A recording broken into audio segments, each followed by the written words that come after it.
जय सच्चिदानंद आयो लाल सभई चो झूलेलाल। हेलो दोस्तों, मां आहियां सुनीता कोतवानी ऐं स्वागत आहे तव्हां सभिनि जो तव्हांजे पंहिंजे सिंधी चैनल कोतवानीस किचन सिंधीअ में। त अॼु असां ठाहींदासीं ॾाढी टेस्टी ऐं डिलीशियस सी रेसिपी। मगर रेसिपी स्टार्ट करण खां पहले जे अगर तव्हां अञा ताईं मुंहिंजे चैनल खे सब्सक्राइब कोन कयो अथव त प्लीज़ मुंहिंजे चैनल खे सब्सक्राइब कजो, वीडियो खे लाइक कजो ऐं पंहिंजे फ्रेंड्स एंड फैमिली सां गॾु शेयर कजो। त अचो त रेसिपी स्टार्ट कयूं। त अॼु असां ठाहींदासीं सुकी भाॼी मेहन पटाटनि जी थूम वारी चटपटी मसालेदार, ॾाढी टेस्टी ऐं डिलीशियस तयारु थींदी आहे। ऐं दाल चांवर ढोढनि सां फुल्कनि सां सभिनि सां गॾु जेको आहे न हिन सुकी मेहन पटाटनि जी भाॼियुनि जो कॉम्बिनेशन ज़बरदस्त लॻंदो आहे। त अचो त रेसिपी स्टार्ट कयूं। त हिते मां खयां आहिनि 3 मेहा ऐं 2 पटाटा। त हिननि खे सभिनि खां पहले असां जेको आहे न सुठे सां छिले वठंदासीं ऐं छिली करे जेको आहे न साफ़ करे धोई करे ऐं हिनखे कटे वठंदासीं। त सभिनि मेहनि खे पटाटनि खे जेको आहे न मां हिते छिले करे रेडी करे वरितो ऐं हिननि खे धोई करे असां ॾिसो हिन प्रकार सां हाणे कट कंदासीं। थोरा सा मीडियम साइज़ जा पीसेस मां कट थी कयां। तव्हां चाहो त थोरा वॾा या नंढा पंहिंजे हिसाब सां करे था सघो। त हिते जेको आहे न मेहनि में अगरि थोरा हार्ड विझनि त तव्हां उनखे जेको आहे न कढी करे अलॻि करे था सघो। त हिन प्रकार सां सभिनि मेहनि खे पटाटनि खे मां कटे करे जेको आहे न रेडी करे वरितो। ऐं हाणे तईअ में मां खणंदमि हिते तेल। त लॻभॻि 4 नंढा चमचा मां तेल खयो आहे। मां हिते कोड़ो तेल इस्तेमालु कंदी आहियां, तव्हां जेको बि तेल इस्तेमालु कंदा उहो विझो।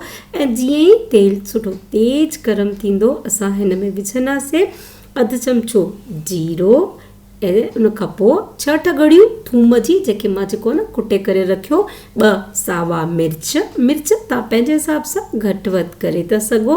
ऐं थूम खे थोरो सो असां सुनहरो थियण ते हिते सिजाईंदासीं, छो जो त थूम ऐं कचोपन वञणु ज़रूरी आहे। कचो फ्लेवर जेको हूंदो आहे न थूम उन सां सुठो सवादु भाॼीअ में न ईंदो आहे। त थूम खे तव्हां जेको आहे न थोरो सो हल्को सुनहरो थिए तेसि ताईं हिते भुनी वठो।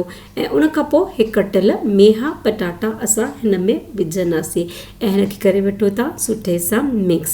ऐं मीडियम टू हाई फ्लेम ते असां हिन मेहन पटाटनि खे जेको आहे न सुठे सां भुनी वठंदासीं।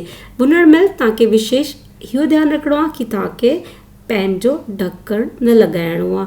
तव्हांखे ओपन पैन में हिनखे जेको आहे न 4-5 मिंट सुठे सां भुनी वठिणो आहे। जीअं ई असां हिनखे ढकंदा आहियूं न त छा थींदो आहे न त हे भाॼी जेका न थोरी सी नरम थी वेंदी आहे ऐं थोरी सी मैशी सी थी वेंदी आहे। त असांखे जेको आहे न हिनखे ओपन पैन पे ई बिल्कुलु बिना ढके हिन प्रकार सां जेको आहे न 4-5 मिंट थोरो सो सिझाए वठिणो आहे।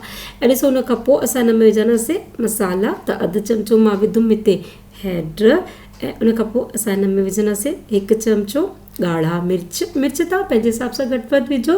1 चमचो मां विधुमि हिते धाणनि जो पाउडर, अधु चमचो भुनियल जीरे जो पाउडर ऐं लूणु स्वाद अनुसार। ऐं सभिनि मसालनि खे तव्हां करे वठो मिक्स। ऐं गैस जो फ्लेम हिन स्टेज में तव्हां सिम ते ई रखिजो, छो जो त मसाला कई दफ़ा सड़ी वेंदा आहिनि। त सिम ते तव्हांखे मसाला विझी करे सुठे सां हिनखे जेको आहे न तव्हां घुमाए वठो। ऐं सुठे सां हिनखे घुमाए करे स्लो फ्लेम ते असां हिनखे हाणे ढकंदासीं। हिन स्टेज में तव्हांखे हिनखे ढक लॻाइणो आहे ताकी सभिनि मसालनि जो न सुठो फ्लेवर मेहन पटाटनि में अची वञे। हिन महिल ते असां हिनखे न ढकियोसीं ऐं हाणे ढकण सां इहे जेके न नरम न थींदा, छो जो त असां ऑलरेडी हिनखे सुठे सां सिझाए वरितो आहे।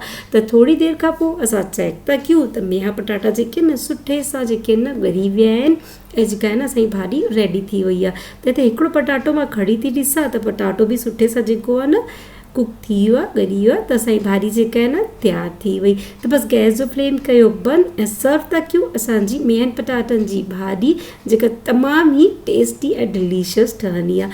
त फ्रेंड्स कीअं लॻा तव्हांखे थूम वारा मेहा पटाटा? ज़रूरु कमेंट सेक्शन में कमेंट करे ॿुधाइजो। आशा थी कयां तव्हांखे हीअ रेसिपी पसंदि आई हूंदी। वीडियो पसंदि आयो हुजे त वीडियो खे लाइक ज़रूरु कजो, पंहिंजे फ्रेंड्स ऐं फैमिली सां गॾु शेयर ज़रूरु कजो। जल्दी मिलूं था, तेसि ताईं जय सच्चिदानंद।